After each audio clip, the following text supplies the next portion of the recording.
Dan pun sama, ya mengatakan beliau bermahjab Soekarno, tapi pertanyaannya bertolak belakang ya 180 derajat ya dengan Bu Mega. Bahkan dengan kalimat yang agak keras menurut saya nih, penolakan terhadap Israel ini pemikiran yang tidak cerdas. Nah kita lihat bukti videonya, oke. Rebutan mahjab ini ya, jadi bahasa mahjab ini nanti kita lihat muncul dari Pak Panji Gumilang ya. Madhabku adalah Bung Karno.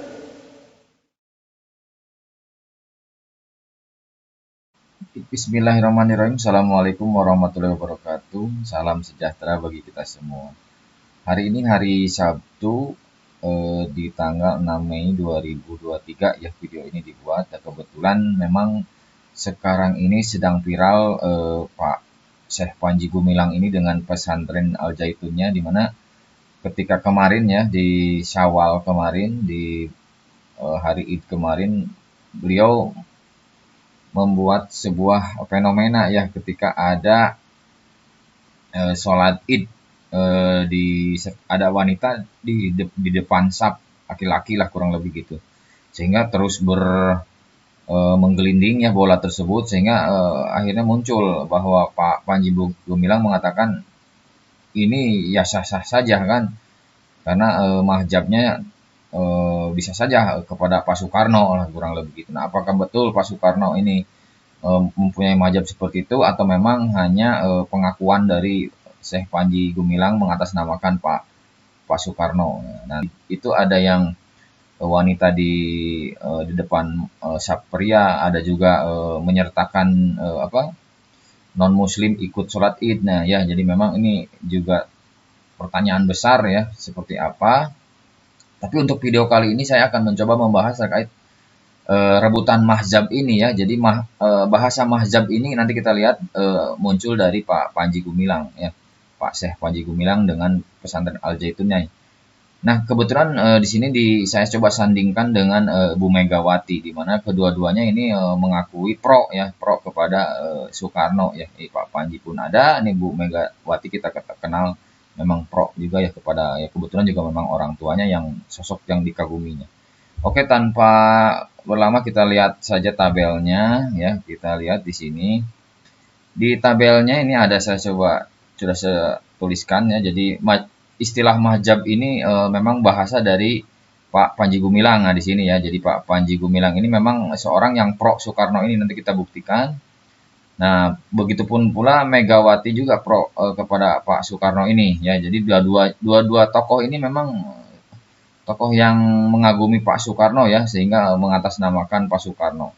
Nah, nanti kita lihat bagaimana kalimat mahjab ini muncul dari sisi bahasa Pak Syekh Panji Gumilang ya. Kita lihat coba. Apa katanya yang begini-begini nih. Syekh karena mengagumi orang yang pandangannya luar biasa dalam bidang-bidang ini, saya bilang madhabku adalah Bung Karno, Ahmad Soekarno. Karena dalam tulisannya itu nggak pakai Bung, Ahmad Soekarno.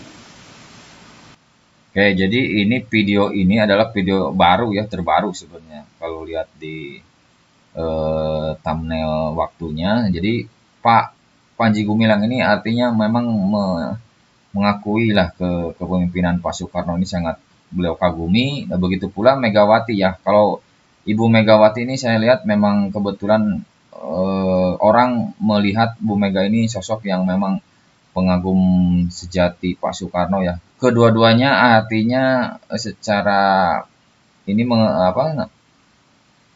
mengakui pro lah ya kurang lebih gitu. Cuman bahasa Pak Panji Gumilang ini mahjab ya.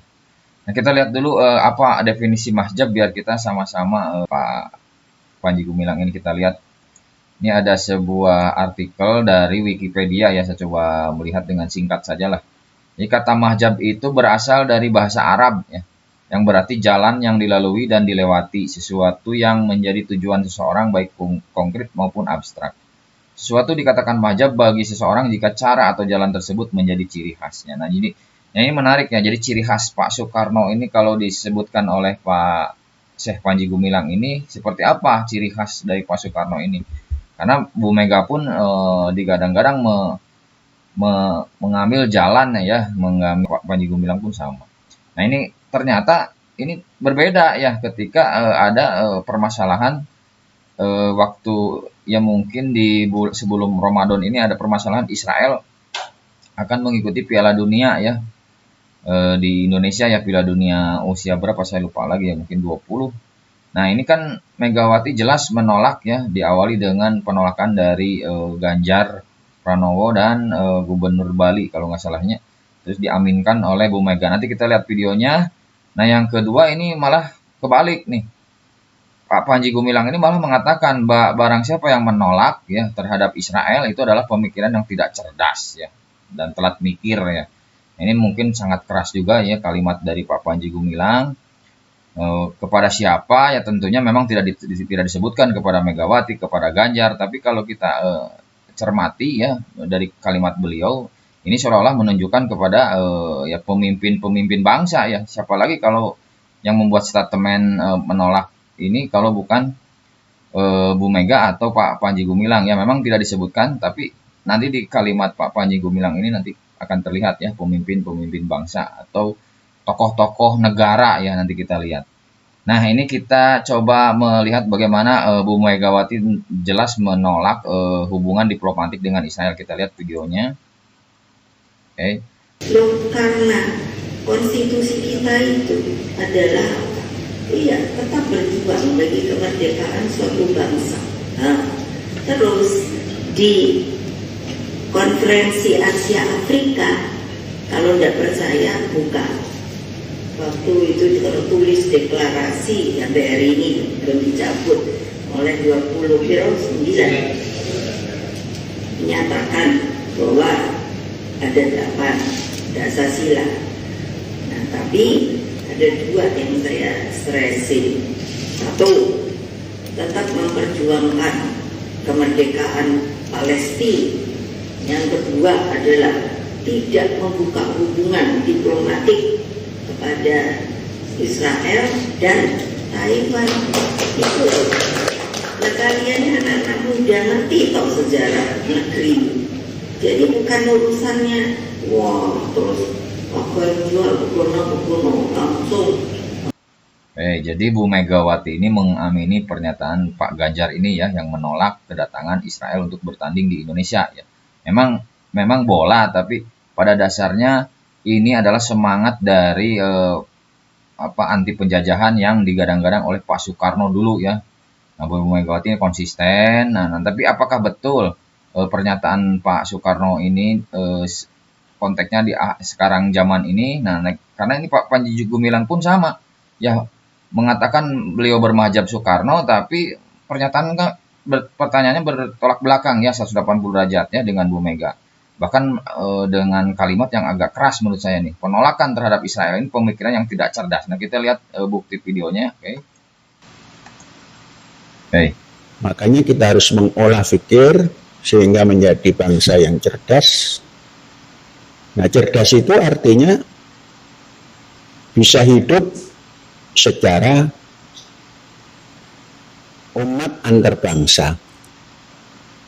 Nah, satu di antaranya contoh yang hari ini terjadi dengan emosional menolak kehadiran bangsa Israel yang mempunyai hak untuk ikut bertanding dalam sebuah turnamen sepak bola internasional.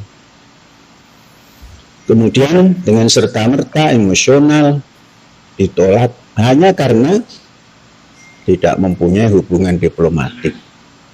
Dan hanya karena itu bangsa Israel. Semestinya dengan undang-undang dasar yang ada ini, bagi bangsa yang cerdas atau pimpinan negara yang cerdas, itu memanfaatkan semua itu. Kalau dulu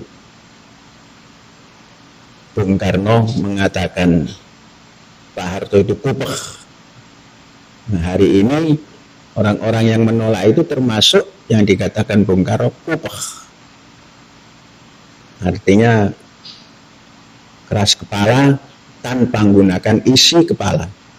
Mungkin orang yang hari ini tampil sebagai manajer-manajer negara ini yang terbelakang atau lambat berpikirnya. bukan terbelakang.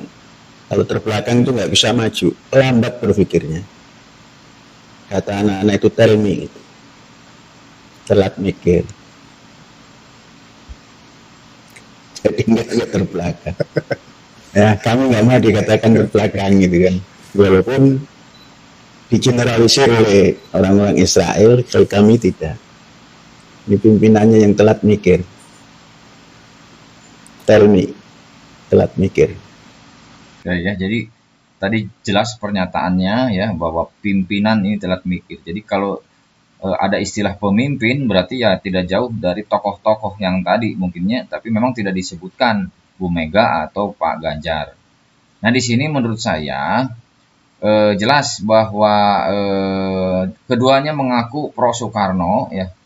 Panji Gumilang pun pro Soekarno, tetapi ketika penafsiran akhirnya berbeda. Nah di sini akhirnya kita sama-sama belajar ya dari zaman tafsir ini ya. Dari kedua yang mengatakan pro ini, yang mana yang benar kan tentunya ya? Apakah hanya sekedar politik gitu atau memang tafsir ini tidak ada definisi yang jelas ya? Sehingga memang dengan menggebu-gebu Pak Panji Gumilang mengatakan bermahjab Soekarno, tapi berkata seperti itu. Sedangkan Bu Megawati yang kita tahu ya dari awal pun beliau mengatakan founding father adalah Bapak Soekarno gitu ya, bapak beliau, tapi mengatakan hubungan diplomatik dengan Israel itu ditolak ya. Jadi ini yang benar yang mana ya? Yang benar, sehingga masyarakat kan akhirnya menjadi bingung. Nah, seperti kasus Pak Soekarno ketika semasa hidup ya. Ketika mengatakan Pancasila itu adalah asas tunggal, bukan asas tunggal, itu Pak Soeharto ya. Jadi Pancasila itu adalah falsafah bangsa. Tapi ketika di akhir hidupnya dinasakomkannya, jadi nasionalis, agama, dan komunis. Jadi tafsir akhir ini seperti apa sebenarnya ya untuk Pancasila ini sendiri? Karena ketika di akhir hidupnya juga Pak Soekarno ingin menyatukan ideologi komunis, nasionalis, dan Islam ya kurang lebih gitu di akhir-akhir ujung. Karena memang kita ketahui Pak Soekarno tidak mau membubarkan tidak mau membubarkan partai komunis pada saat itu ya. Ketika zaman Pak Soekarno itu membubarkan Masyumi ya kalau nggak salah ya dari Islam, karena tetap ngeyel mungkin ya Masyumi untuk mengajaskan Islam.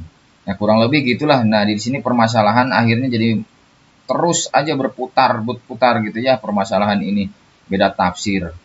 Jadi yang benar yang mana? Nah masyarakat mudah-mudahan dia tercerahkan dengan adanya video-video tayangan dari tokoh-tokoh inilah ya gitunya. Jadi seperti apa sih sebenarnya kita, mudah-mudahan setelah tercerahkan kita bisa mempelajari sebenarnya Pancasila itu seperti apa yang benarnya lah, kurang lebih.